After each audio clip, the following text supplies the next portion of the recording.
Please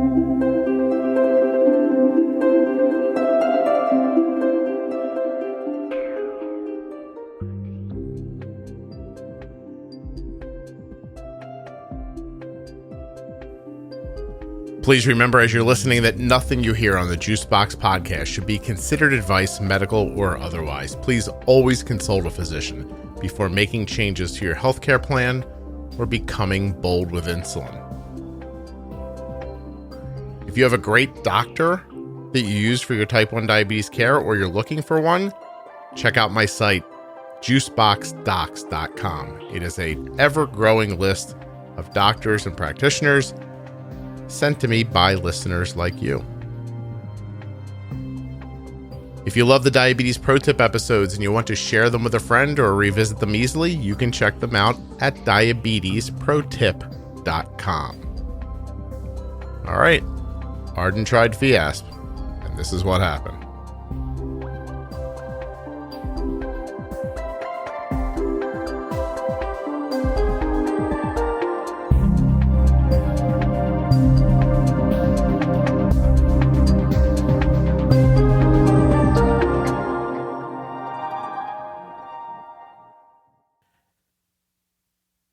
Hey everybody, it's Scott. This is episode... I don't know what episode this is. Give me a second. 398 of the Juicebox Podcast. It's Friday night. This will likely be the shortest episode of the podcast ever, which ironically is happening right before episode 399, which I believe will be the longest episode of the podcast ever. I also think this is the first time I've ever used the podcast like a blog. And this is definitely the first time I've ever recorded something and then put it right out. So we tried Fiasp.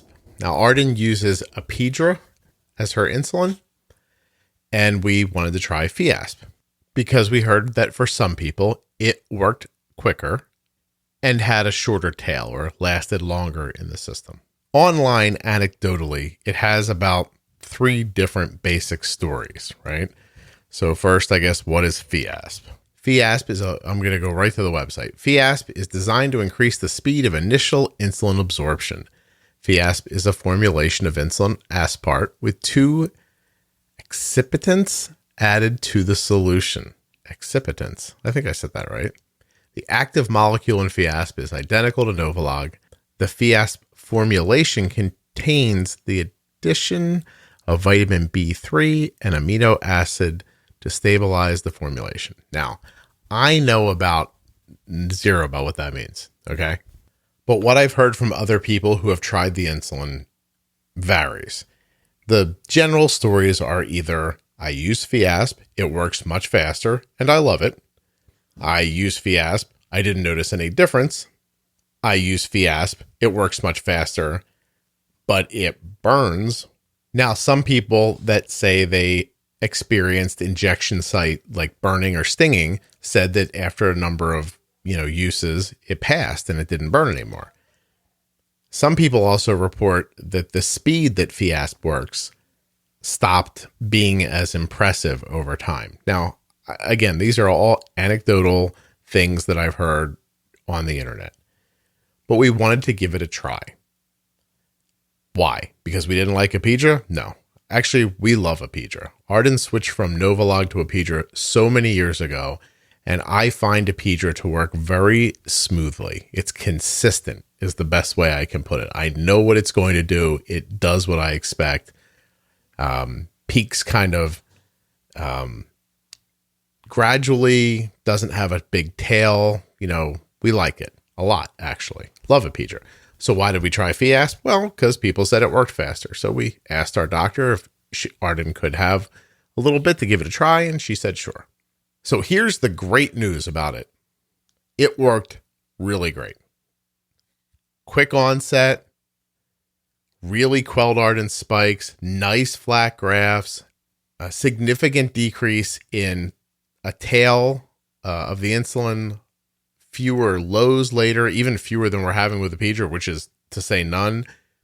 And I overall found that it worked better, meaning I think Arden's graph was flatter and more stable on Fiasp.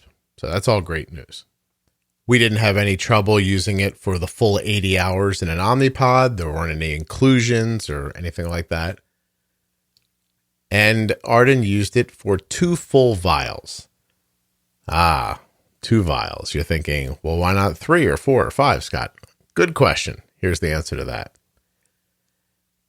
Immediately after the basal insulin began running, after Arden's Omnipod was on with the Fiasp in it, she said it burned. It stung or burned during, a bolus pretty consistently. As a matter of fact, she said she was constantly aware of it. After she would take a pod off, she said the site where the cannula was felt bruised and remained that way for hours, if not a full day, a sore spot. So obviously we're like, well, this isn't going to work. Now, the shame of it was I immediately saw a flattening of her graph, which, if you can imagine, Arden's graph is pretty flat to begin with. But Fiasp made the times away from food even more steady. And remember, Arden's using the do-it-yourself loop system. And spikes were easier to control. Highs were easier to bring down. And I didn't find us having to pre-bolus so far out. So everything's great except for the burning, which, by the way, I think is I'll find the package insert. I think it is one of the things they say could happen. Now, in any normal situation, stinging or burning, I said to Arden, look, it works great, but, I don't want you to keep doing this if it hurts. She says, well, what do you want me to do? I was like, I don't want you to do anything, but I did hear online that it's possible that the stinging could go away after a little bit. I said, how much of this would you, be willing to go through to find out if it's going to just go away? Now, I have no idea why it would go away for some people and not for other people.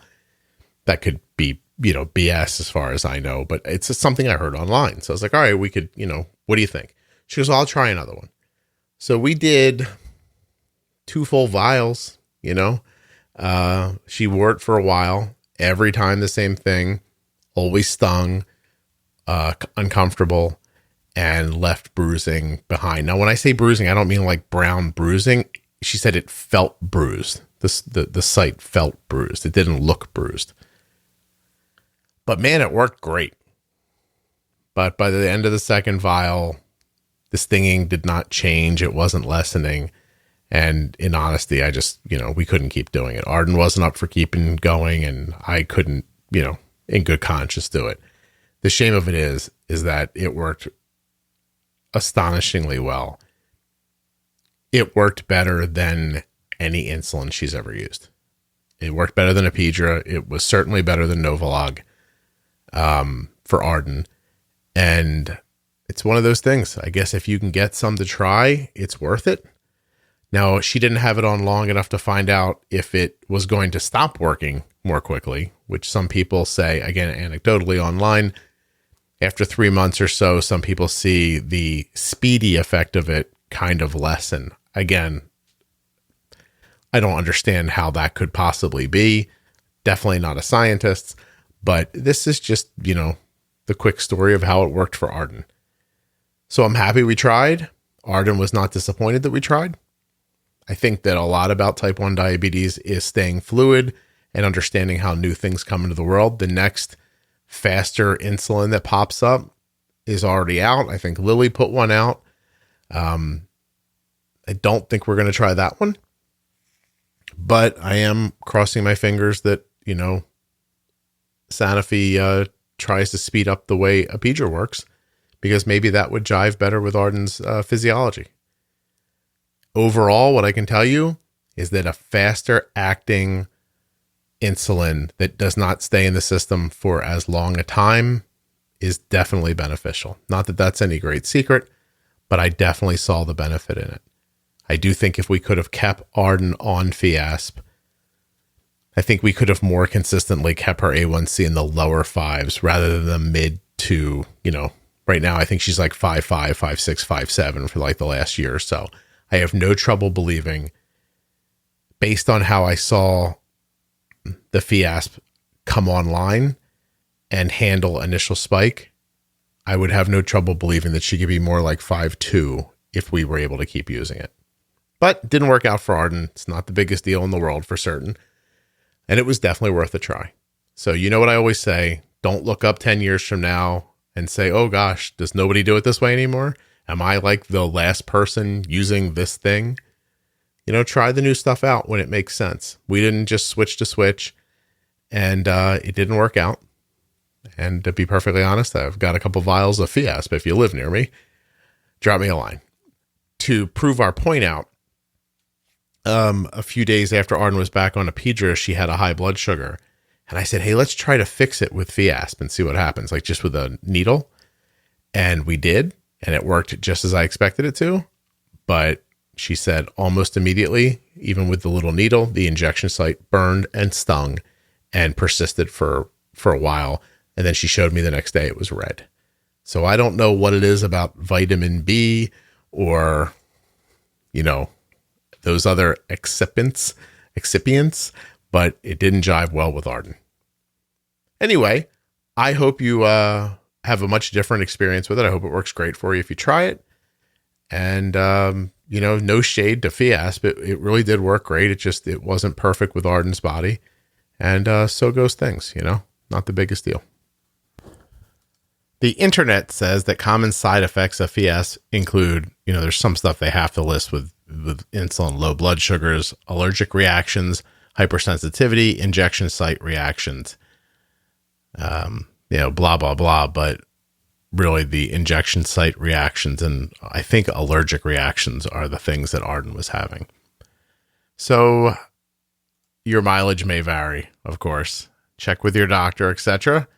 But it was an interesting little test, and this was kind of the post-mortem of our experience. And this was sort of this is the post-mortem of Arden's experience. Not even a review. I think that's kind of weird to say because you may use this insulin. It may work terrific for you. You may use it and it might not even work it might not work at all for you, but not burn. I don't know, but you could always try, All right, that's it. I'll talk to you guys soon. I appreciate you checking out this episode.